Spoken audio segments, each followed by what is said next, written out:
Que a graça, a bondade e a misericórdia do Senhor esteja sobre todos nós. Amém? Irmãos, vamos abrir a palavra em Gênesis capítulo 32, do versículo 22 ao 32. Vamos ler a palavra de forma alternada. Gênesis 32, 22 a 32. Levantou-se naquela mesma noite, tomou suas 2 mulheres, suas 2 servas e seus 11 filhos e transpôs o val de Jaboque.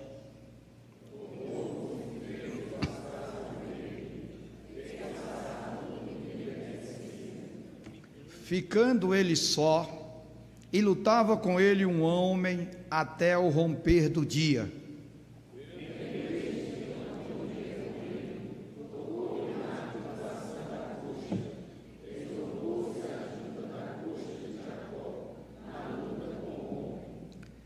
Disse este: deixa-me ir, pois já rompeu o dia. E respondeu Jacó: não te deixarei ir, se não me abençoares.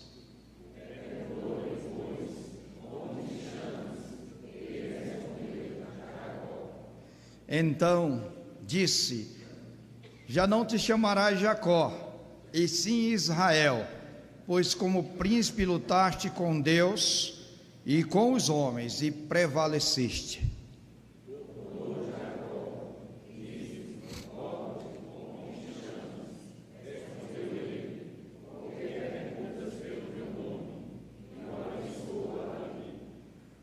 Aquele lugar chamou Jacó Peniel, pois disse: vi a Deus face a face, e a minha vida foi salva.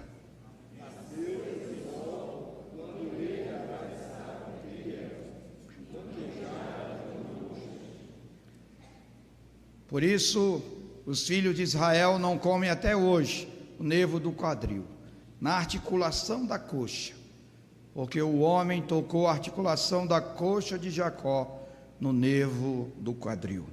Que Deus abençoe a sua palavra em nosso coração. Amém? Os que têm mais de 50 anos aqui, lembram daquela música que diz: essa noite feliz, nesse santo lugar, eu marquei um encontro com Deus. Seu amor é real, sua paz gozarei. Eu marquei um encontro com Deus. Eu marquei um encontro com Deus, nesse santo lugar de oração. Seu amor é real, sua paz gozarei. Eu marquei um encontro com Deus. Eu vou parar, senão o pastor não vai deixar eu ir embora, vai me contratar para a equipe de louvor. Mas, irmãos, a Bíblia está cheia de encontros maravilhosos.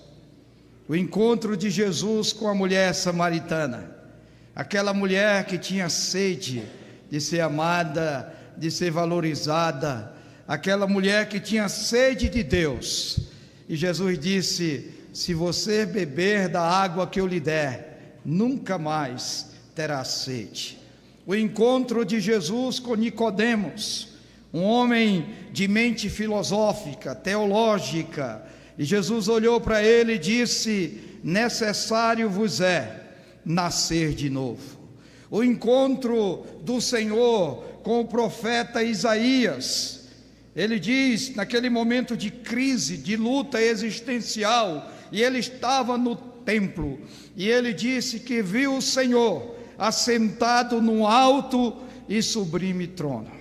O encontro do Senhor com João, lá na ilha de Patmos, quando ele estava velho, quando estava lá no ostracismo, no esquecimento, de repente o Senhor Jesus aparece a João, e ele disse: quando vi, caí como morto, mas ele pôs sobre mim a sua mão e disse: não temas, eu sou o primeiro e o último, aquele que estive morto, mas eis que estou vivo pelos séculos dos séculos, e tenho a chave da morte e do inferno.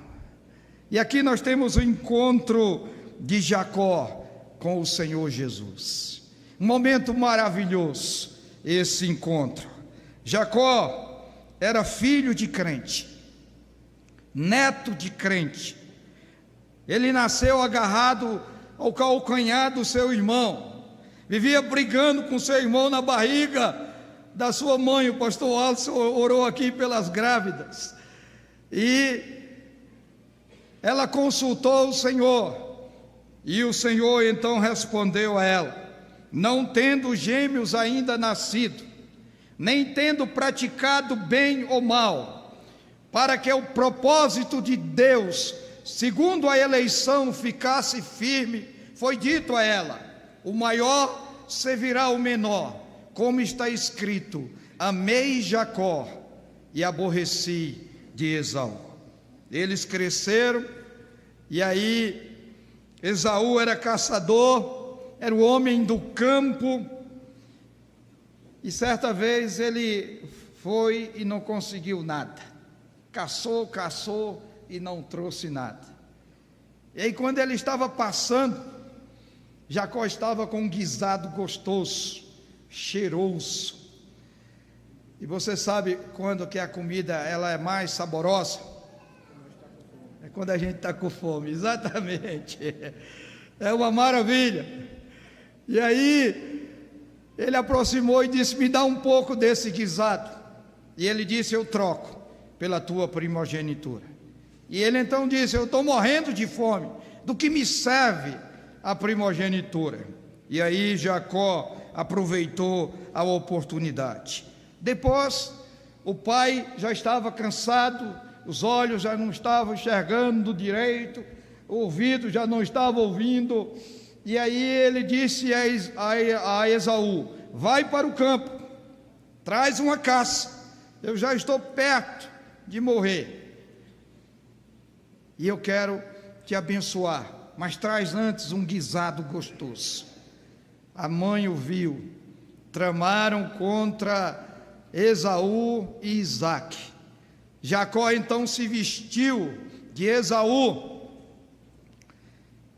A mãe preparou o guisado gostoso, levou para o velho, e quando ele perguntou quem era, ele disse: Esaú, meu pai, chega-te para cá. E quando ele chegou, que ele sentiu o cheiro do homem do campo, ele disse: a voz é de Jacó, mas o cheiro é de Esaú. Como conseguiste a caça tão depressa? Ele disse: foi Deus que me deu. E aí ele abençoou a Jacó, pensando que era Esaú. Esaú soube do acontecimento, que não tinha mais a bênção da primogenitura, e ele prometeu: tão logo o meu pai parta para a eternidade, Jacó vai atrás dele. Isaque chama Jacó, manda para a terra do seu tio, o abençoa, e ele vai para a casa de Labão. Mas, irmãos, quando ele chega na terra do seu tio, ele se apaixona pela sua prima, Raquel. Tem que trabalhar 7 anos por ela, só que o velho deu uma rasteira nele, e aí ele teve que trabalhar 14, casou com as duas, com Lia e Raquel. Mas 2 coisas eu gostaria de destacar aqui na introdução. Primeiro, que Jacó era abençoado por Deus. Deus o abençoava de forma maravilhosa e extraordinária. Desde a saída da casa de seu pai, ele pode contemplar a bênção do Senhor. E durante aqueles 6 anos que ele trabalhou de meia com o seu sogro, Deus o abençoou sem medida. Prosperidade, Deus lhe deu muitos filhos, muitos bens. A segunda coisa é que Jacó era o protegido de Deus, porque quando o seu tio Labão percebeu que Jacó estava enriquecendo demais, e ele disse: eu vou matar Jacó e vou tomar os bens dele. Jacó então fugiu, aproveitou uma oportunidade. Labão foi em busca de Jacó, e à noite o Senhor apareceu a Labão e disse: não toques em Jacó. E meus amados irmãos, obviamente que a bênção de Deus estava sobre Jacó e a sua proteção. Mas quando eu olho para esse texto de Gênesis, capítulo 32, eu vejo um homem absolutamente cansado, esgotado espiritualmente, esgotado fisicamente e emocionalmente. Jacó estava aflito. É como que eles olhassem pelas lentes do retrovisor e percebesse que toda a sua ganância, a sua soberba, a sua astúcia, habilidade para enganar o próximo, para levar vantagem pela sua esperteza, de nada adiantou. Correu e cansou. E ele estava cansado existencialmente. Ele estava atormentado. Sua mente estava em tormento. A paz não existia na sua caminhada, e um vazio profundo no seu interior. E ali no Val de Jaboque, o vale do descobrimento, Jacó descobriu que o maior inimigo que ele enfrentava era ele mesmo. E às vezes, irmãos, nós somos derrotados pelos nossos próprios sentimentos. Perdemos o controle, o domínio próprio, colocamos os pés no lugar das mãos e geramos nossas próprias tempestades. A história de Jacó no Val de Jaboque é uma das narrativas mais marcantes do Antigo Testamento. Ao encontrarmos um homem em crise, dividido entre seu passado de engano e o seu futuro incerto, e é nesse cenário que Jacó luta com o anjo do Senhor. Na verdade, aqui é uma teofania, é uma manifestação do Cristo pré-encarnado. E o texto da palavra de Deus, guarde esse texto, Oséias capítulo 12, versículo 4.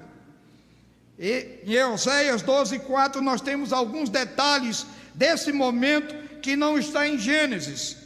Diz: lutou com o anjo e prevaleceu, chorou e lhe pediu mercê. Em Betel achou a Deus, e ali falou: Deus conosco. Oh, meus amados irmãos, ele chorou diante do Senhor, ele clamou, pedindo mercê, pedindo misericórdia. E aqui, nesse momento, eu gostaria de trazer 3 lições para a nossa edificação. A primeira lição é que a solidão necessária. Nós temos 2 tipos de solidão. Nós temos a solidão involuntária, é aquela solidão que você não quer estar só, mas está só. É a solidão involuntária. Mas nós temos a solidão voluntária, é aquela que você precisa estar só. De fato, meus amados irmãos, Jacó estava aqui com a solidão voluntária. Ele ficou só. Ele mandou suas esposas, suas concubinas, seus filhos, seus bens, seus servos, e ele ficou só. E de fato, ele precisava ficar só, porque ele precisava derramar a sua alma, colocar para fora toda a sua angústia, a angústia que tomava conta do seu ser. E muitas vezes, queridos, Deus nos conduz à solidão para nos revelar quem realmente somos. O Dr. Martin Lloyd Jones, ele diz: os homens nunca são grandes, até que estejam sós diante do Senhor. Ele estava cansado de ser Jacó, trapaceiro, enrolão, enganador. Enganou seu pai, enganou seu irmão, enganou-se a si mesmo, quis enganar a Deus, fez negócio com Deus. Ele disse: se tu me deres pão, se tu me deres água, se tu me deres vestes, tu serás o meu Deus. Oh, meus amados irmãos, Jacó era neto de crente, filho de crente, mas ainda não era crente. Muitos estão assim, cresceram na igreja, assumiram funções importantes na igreja, na UPA, na mocidade, no diaconato, no presbiterato, no pastoreio da igreja, como filhos de crentes, netos de crente, mas ainda não são crentes. E meus amados, nós estamos vivendo essa realidade. Muitos conhecem tudo sobre crente, as doutrinas dos crentes, mas não tiveram a experiência da regeneração. Sabem quem é Jesus, o querem e o confessam como Salvador, mas não querem Jesus como Senhor da sua vida, porque Senhor é aquele que dirige, Senhor é aquele que estabelece limites, Senhor é aquele que direciona a vida. Vivem uma vida religiosa, mas não cristã. Cantam e exaltam ao Senhor, mas o coração está distante do Senhor. E o Senhor diz ao seu povo, por boca do profeta Joel, Joel capítulo 2, versículo 12, ele diz: convertei-vos a mim. Está falando para o seu povo: convertei-vos a mim de todo o vosso coração, e isso com jejuns, com choro e com pranto. O certo é que Jacó, naquela noite, ele precisava ficar só, ele precisava daquele momento. Mas a segunda lição que nós temos aqui é a oração persistente, porque ele diz: não te deixarei ir, senão me abençoares. Observe que no versículo 25, o Senhor toca a sua coxa e o deixa manco. Calvino, o nosso reformador, ele comenta que Deus nos fere, não para destruir-nos, mas para nos curar da confiança de nós mesmos. Quantas vezes nós lutamos com Deus, tentando manter a nossa vontade, mas a bênção chega quando reconhecemos a nossa fraqueza.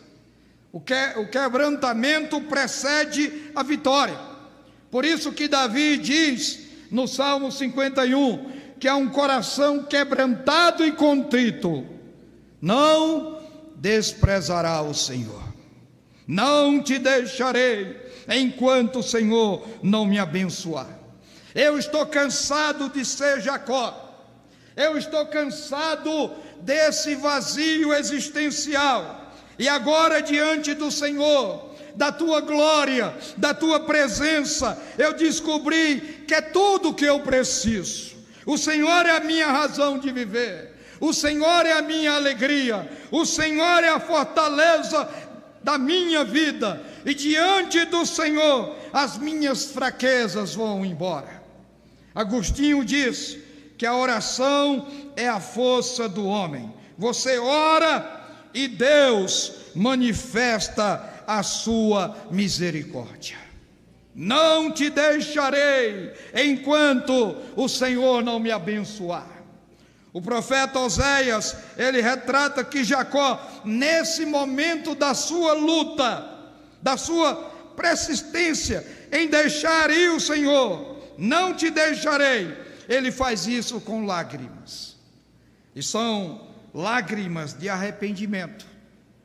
Ele lutou a noite inteira, mas agora ele depõe as armas, agora ele não resiste mais, agora ele se sente miseravelmente pecador, agora chora com lágrimas de arrependimento.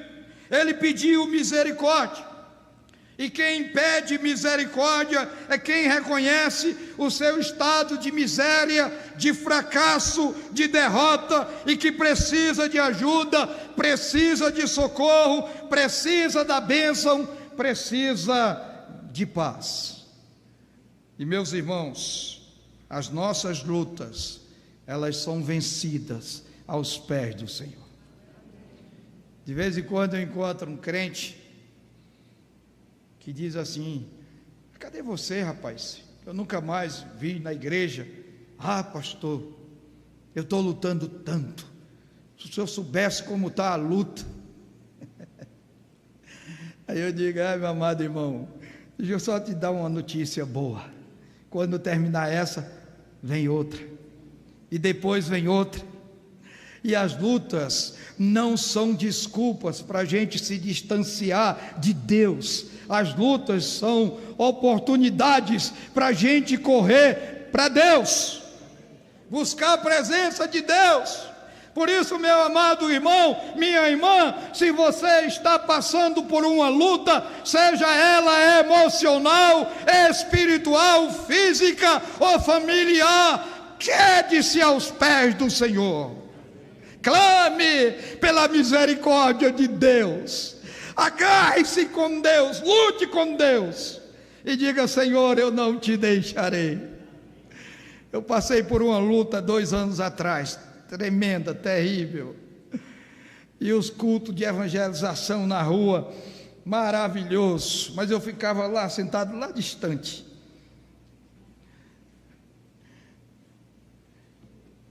E os irmãos cantando, eu chorando e pensando naquela luta toda. E aí vinha um, colocava a mão nos meus ombros: eu estou em paz. E cantava, e daqui a pouco eu pregava, parecia que não tinha luta nenhuma. O conselho reuniu e disse: pastor, tire férias, vai descansar, vai jogar bola, vai ver seus amigos lá em Garanhuns. Não vou. Vou estar aqui, agarrado. E lá a gente tem culto de segunda a segunda, viu? Parece igreja pentecostal. Eu digo: não vou ficar aqui, porque é aqui que eu preciso estar, é na presença de Deus. É na hora que a gente canta: consegue, eu andei, foi da cruz, mas depressa corri para os braços de Jesus. Louvado seja o seu nome. Não desista por causa das lutas, se aproxime de Deus, se quebre na presença de Deus, derrame as suas lágrimas, mas esteja ali agarrado com Deus, porque Ele é a solução na nossa vida. E graças a Deus, porque nessa hora Ele nos assiste e Ele nos dá a vitória. Louvado seja o seu nome. As nossas lutas são vencidas aos pés do Senhor. Nessa noite você possa clamar com intensidade de coração, para que o Senhor mude a sua história, mude a sua vida, faça de você um vaso novo para a glória do nome do Senhor. A terceira lição que nós temos aqui é que o Senhor salvou Jacó. Irmãos, quando você lê Gênesis capítulo 28, versículo 13, é aquele momento em que ele estava indo e ele fez uma pedra por travesseiro dormiu e teve aquele sonho maravilhoso, que coisa linda. Os anjos subiam e desciam. Eu já disse, quem sonhar comigo não me conte, não quero saber, certo? Mas um dia eu tive um sonho tão maravilhoso. Eu sonhei que estava num lugar grande, vazio, e uma luz sobre mim, e uma voz que dizia: ele me invocará e eu lhe responderei, na sua angústia eu estarei com ele, livrá-lo-ei e glorificar-lo-ei, dar-lhe-ei abundância de dias e lhe mostrarei a minha salvação. Mas nesse texto ele teve esse sonho, ele viu os anjos na visão subindo e descendo, mas teve algo mais precioso ainda. 28:13 diz que o Senhor estava perto dele e lhe disse: eu sou o Deus de Abraão e eu sou o Deus de Isaque, teu pai. Mas agora é o Deus de Abraão, é o Deus de Isaque e é o Deus de Jacó. Louvado seja o nome do Senhor. Que encontro maravilhoso! O Senhor foi ao encontro, o Senhor mudou o caráter de Jacó, o Senhor transformou a sua vida, o Senhor lhe restaurou, o Senhor lhe deu a maior de todas as bênçãos, a bênção da salvação. Observe, irmãos, que esse encontro foi o mais importante na vida de Jacó. Que Deus maravilhoso! Ele tem uma maneira infinitamente sábia para trabalhar com cada um de nós. Louvado seja o seu nome. Que Ele não apenas nos atrai para Ele, Deus não apenas nos elege, nos escolheu, mas Deus opera em nós, tanto o querer como o realizar. É Ele quem dá o arrependimento, é Ele quem dá a fé salvadora, é Ele quem regenera, é Ele quem justifica, é Ele que nos sela no corpo de Cristo. A obra da salvação é operada por Ele e para a glória dEle. Primeira coisa aqui dessa graça de Deus na vida de Jacó é que ele reconhece a necessidade de salvação. Veja que o homem que resistiu, que lutou a noite inteira, e ele não queria ceder. Deixa-me ir, porque já rompeu o dia. E ele disse: não te deixarei, se não me abençoares. Agora Jacó suplica, agora Jacó se humilha. É Jacó que cede, é Jacó que reconhece que ele tem riqueza, que ele tem esposa, que ele tem bens, mas nada disso tem importância diante da presença do Senhor, porque o que falta a ele é a segurança da vida eterna. Eu não te deixarei ir, se o Senhor não me abençoar. Que seja essa oração, a sua oração, nessa noite. Você está aqui não por acaso. Aqui é o Val de Jaboque, aqui é o lugar da bênção, aqui é o lugar da reconciliação, aqui é o lugar da salvação, aqui é o lugar do encontro com Deus. E Jacó confessa ao Senhor o seu pecado. Versículo 27, perguntou-lhe, pois, como te chama? E ele respondeu: Jacó. Irmãos, observe que essa mesma pergunta foi feita há 20 anos atrás. Seu pai, Isaque, já velho, cansado, não via direito, perguntou-lhe: como te chama? E ele disse: Esaú. Se como preparaste o guisado tão rápido? Ele ainda mentiu, pecou contra Deus e disse: o Senhor me enviou. Mas agora, meu amado irmão, ele está diante do Senhor, 20 anos depois, e o Senhor faz a mesma pergunta. Será que o Senhor não sabia que o nome de Jacó era Jacó? Será que o Senhor não conhecia Jacó? Claro que sim. A pergunta foi feita para despertar Jacó convicção de pecado, de arrependimento, mudança de caráter. Onde há verdadeiro arrependimento, a mentira tem que parar, a mentira tem que cessar, porque diante de Deus não há como fingir, não há como mentir. E quando ele responde: meu nome é Jacó, isso não é uma simples pergunta ou uma simples resposta, isso é uma convicção de pecado. Ele está diante de Deus e ele assume que ele é Jacó, trapaceiro, enrolão, suplantador, mas que agora, diante do Senhor, ele está ardentemente suplicando, rendido, quebrantado, pedindo a Deus que mude a sua história e mude a sua vida. E a terceira coisa aqui, irmãos, é que Deus mudou a sua história.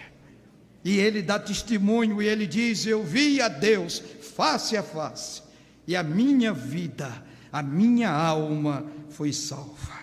Deus mudou a vida dele, Deus mudou o nome dele, Deus mudou o caráter dele, Deus mudou os sentimentos dele, Deus mudou as motivações dele, Deus o converteu como um todo, porque a conversão é obra de Deus. E ele disse: a minha alma foi salva.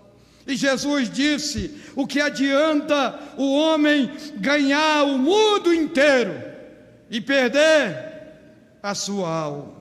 E o salmista diz: volta, minha alma, ao teu repouso, pois o Senhor foi generoso para contigo, pois o Senhor livrou os meus olhos da lágrima, os meus pés da queda, e a minha alma da morte.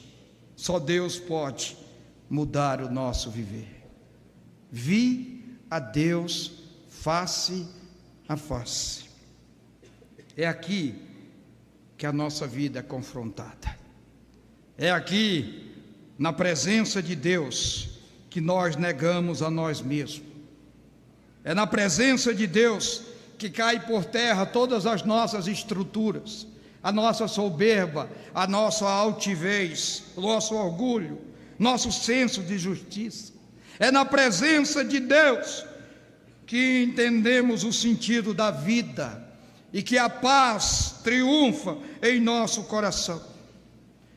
Mas eu gostaria de concluir as palavras do Senhor nessa noite, fazendo uma pergunta a você. Você já teve o encontro com Deus? Você já teve o encontro com Deus? O meu amigo Luiz de Carvalho foi cantar lá em Macapá. E antes de cantar, ele contou um testemunho. Ele contou uma história que uma jovem, uma criança, aliás, estava em uma casa que estava pegando fogo. O povo olhando, todo mundo em desespero, porque ninguém podia entrar. E um jovem ia passando, e ele não mediu as consequências, ele rompeu o fogo, agarrou-se com aquela criança e a salvou daquela casa, daquele fogo. Mas o seu corpo ficou todo queimado. Queimaduras terríveis por todo o corpo. Passaram-se os anos, décadas. Disse que uma jovem senhora estava chegando em casa com seu esposo, era um médico, e havia um senhor que estava pedindo comida à secretária. E a secretária, mandando ele embora, estava abrindo o portão para que eles pudessem entrar. A mulher desce do carro desesperada e vai ao encontro daquele homem e pergunta: o que é que o senhor quer? Ele disse: eu quero comer, eu estou com fome. Ela entrou com ele, levou a sua cozinha, preparou um belo prato e ele começou a comer. E ela sentou-se ao lado e, olhando para ele e vendo aquele corpo todo deformado, ela disse: foi que aconteceu com o senhor? Por que o senhor E ele disse: é porque há muitos anos atrás, eu estava passando por uma rua e estava pegando fogo, e eu entrei, salvei uma menina, mas eu sofro as consequências até hoje. E enquanto ele falava, ela começou a chorar, e ela chorava copiosamente. E o cidadão parou e disse: por que a senhora está chorando? E ela se agarrou com ele, e ela disse: eu achei meu Salvador, eu achei meu Salvador. Eu era aquela criança que estava ali condenada à morte, e o Senhor me salvou. Eu achei meu Salvador. Oh, meu amado irmão, Jacó se agarrou com o Senhor, porque ele disse: eu achei meu Salvador. Eu estou vivendo há tantos anos esse vazio, essa religiosidade de fachada, de mentira, mas agora eu estou diante do meu Senhor, do meu Salvador. Eu achei meu Salvador. Louvado seja o nome de Jesus. E a minha pergunta a você nessa noite, que está aqui: você achou seu Salvador? Ele está aqui, através da sua palavra. Creia nele, confesse a ele, agarre-se com ele, porque ele é o Salvador. Que Deus nos abençoe. Amém.